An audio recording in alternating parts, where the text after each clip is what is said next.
Welcome to 108 TV Telugu. Andhra Pradesh deputy CM Pawan Kalyan మంగళగిరిలో నిర్వహించిన జాతీయ పంచాయతీరాజ్ దినోత్సవం కార్యక్రమంలో పాల్గొన్న సందర్భంగా ఆయన మాట్లాడుతూ ఉపాధి హామీ పనులు చేసేవారిని కూలీలు అనడం సరైనది కాదని అన్నారు.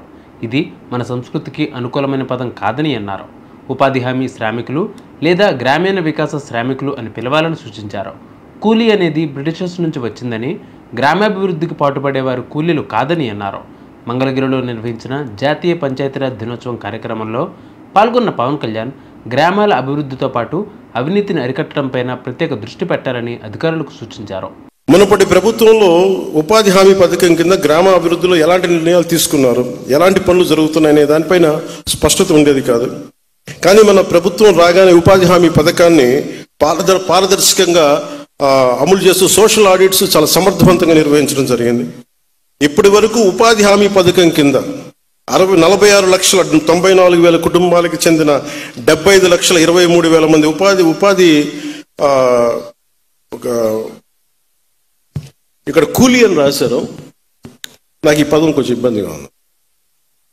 అంటే బేసిక్ ఇంగ్లీష్ నేను అనేది శ్రామికులు అనే పడదాం, లేదంటే దీనికి ఒక పదం పట్టుకుందాం. దీనికి అంటే గ్రామ వికాస నరేగా శ్రామికులు అనే పదం నాకు ఇష్టంగా అనిపించలేదు. పల్లెల్ని నిర్మించే కార్మికులు, లేదంటే గౌరవం ఇవ్వాలి, అంతేగాని ఏదో ఉపాధి మన కూలీ ఇస్తున్నాం డబ్బులు వెళ్ళిపోయిన అలా ఉంది. అందుకని దయచేసి దీన్ని ఒకసారి, ఎందుకంటే పిఆర్ డిపార్ట్మెంట్ లేదంటే న్యూస్ పేపర్స్ అన్నిటి కూడా ఉపాధి హామీ కూలీ అంటే కూలీ అనే పదం బ్రిటిష్ వాళ్ళ నుంచి వచ్చింది.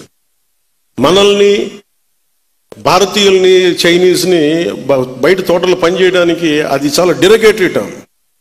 అందుకని దయచేసి ఆ పదం మనం వాడద్దు. అందరినీ మార్చలేం, కానీ దయచేసి ఈ పదం ఆ పంచాయతీరాజ్ ప్రిన్సిపల్ సెక్రటరీ గారికి, ఉన్నతాధికారులకు కూడా నా విజ్ఞాపన. ఇంకొక కొత్త పదం ఏదైనా పట్టుకుని నరేగా శ్రామికులను అనండి, లేదంటే గ్రామ వికాస శ్రామికులు అనండి. శ్రామికుడు అనే పదం వాడండి దయచేసి. అందుకని ఈ ఉపాధి హామీ కింద గ్రామాభివృద్ధికి ఎలాంటి మనకి ఈ ఉపాధి శ్రామికులకి వారి సొంత గ్రామాల్లో ఉపాధిని కల్పించాం. 24-25 ఆర్థిక సంవత్సరంలో 24,23,00,000 పని దినాలను 5,10,000 కుటుంబాలకు 100 రోజులు పని కల్పించాం. మన ప్రభుత్వం ఏర్పడిన వెంటనే పంచాయతీరాజ్ వ్యవస్థకు జీవనాడైనటువంటి గ్రామ సభలను చిత్తశుద్ధితో సమర్థవంతంగా నిర్వహించగలుగుతున్నాం. గ్రామ సభల ద్వారా గ్రామ స్థాయిలో ప్రజల అవసరాలను గుర్తించి ప్రాధాన్యతతో కూడిన నిర్ణయాలు తీసుకుంటున్నాం.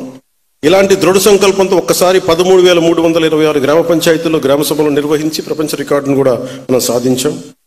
గ్రామ సభలో తీసుకున్న నిర్ణయాలు పల్లె పండుగ ద్వారా పూర్తి చేసిన పనులు మీ దృష్టికి తీసుకొస్తాం. 4,000 కిలోమీటర్లు సిసి రోడ్లు నిర్మించాం. 21,564 గోకులాలు నిర్మించాం. 12,950 నీటి తొట్టులని, అంటే మనకి మూగజీవాలకు కావాల్సిన నీటి తొట్టుల్ని నిర్మించాం. 20,286 ఫామ్ పౌండ్స్ని తీసి మనం పూర్తి చేశాం.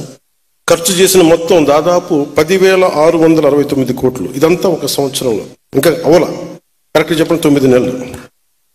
ఈ విధమైన పంచాయతీరాజ్ బలోపేతం కేవలం మైదాన ప్రాంతాల్లోనే కాకుండా గిరిజన ప్రాంతాల్లో కూడా పంచాయతీ విస్తరణం, అంటే panchayat extension to schedule areas PESA దీని కింద బలోపేతం చేసే దిశగా మొన్నే అడవి తల్లి బాటని కార్యక్రమాన్ని ప్రారంభించాం.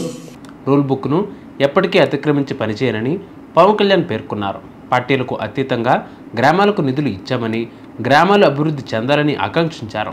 గత ప్రభుత్వం వల్ల గ్రామాల్లో ఎలాంటి అభివృద్ధి జరగలేదన్న పవన్, కూటమి ప్రభుత్వంలో ఉపాధి హామీ పథకంలో 75 లక్షలకు పైగా శ్రామికులకు నిధులు ఇచ్చామని గుర్తు చేశారు.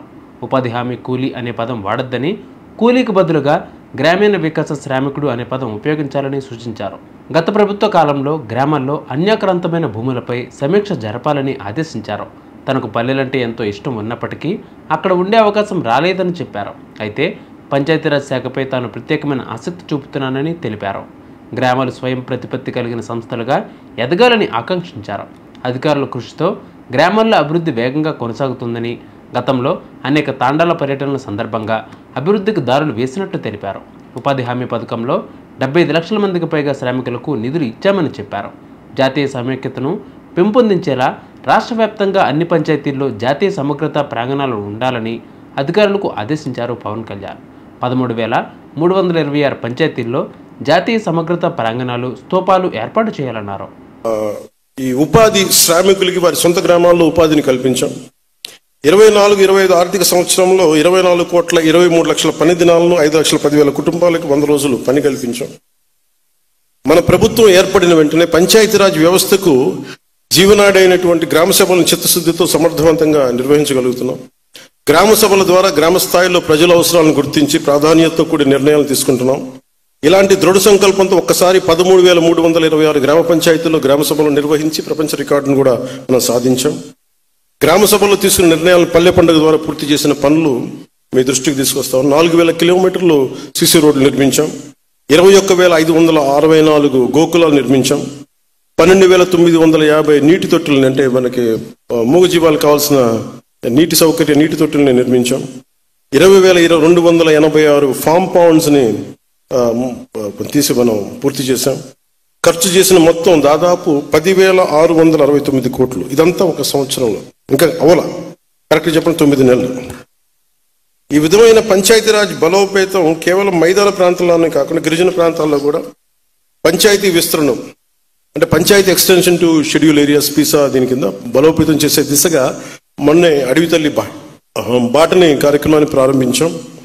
ఇందులో భాగంగా 1,005 కోట్లతోటి 601 అనుసంధానం లేని పర్టికులర్లీ వల్నరబుల్ ట్రైబల్ గ్రూప్స్ హ్యాబిటేషన్స్కు 1,069 కిలోమీటర్ల రోడ్లని కుటుంబ ప్రభుత్వం నారా చంద్రబాబు గారి నాయకత్వంలో మన ప్రధానమంత్రి నరేంద్ర మోదీ గారి సహకారంతో 1,069 కిలోమీటర్ల రోడ్డును కుటుంబ ప్రభుత్వం మంజూరు చేసింది. పంచాయతీరాజ్ వ్యవస్థల్లో పరిపాలనాపరమైన పునర్నిర్మాణం, ఇతర సంస్కరణలు తీసుకురావటం, డివిజన్ లెవెల్ డెవలప్మెంట్ ఆఫీసర్ పోస్టులని బలోపేతం, పరిపాలన పునర్వ్యవస్థీకరణ చేయడం జరిగింది. చాలా సమర్థవంతంగా సంస్కరణలు తీసుకొస్తున్నాం.